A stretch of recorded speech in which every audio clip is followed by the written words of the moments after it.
He then added that democracies were also committed not just to freedom and protecting their own people, but to peace.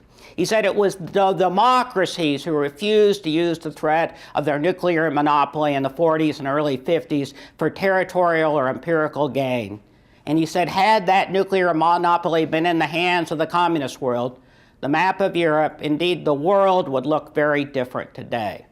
Now, I've given you the main arguments he made, but I want to give you more of the flavor of how Reagan said it. In an ironic sense, Karl Marx was right.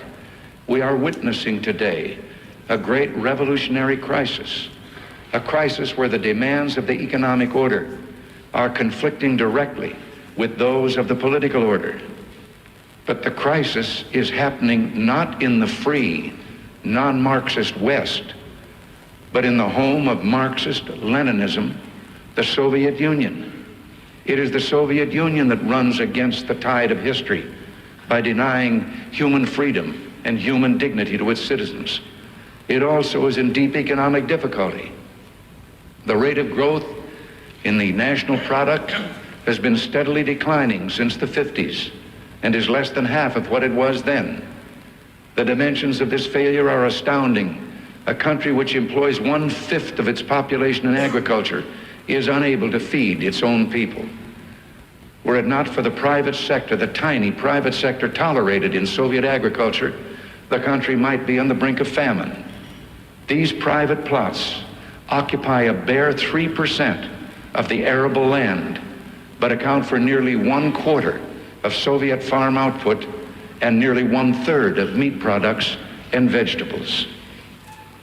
Over-centralized, with little or no incentives, year after year, the Soviet system pours its best resource into the making of instruments of destruction.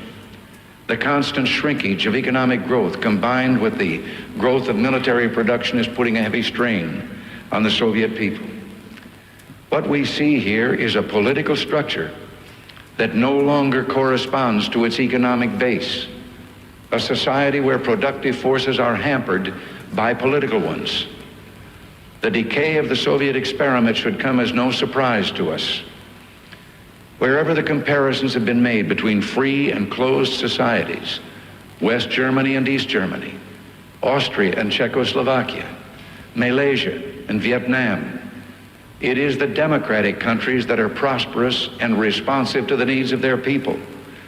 And one of the simple but overwhelming facts of our time is this: of all the millions of refugees we've seen in the modern world, their flight is always away from, not toward, the communist world.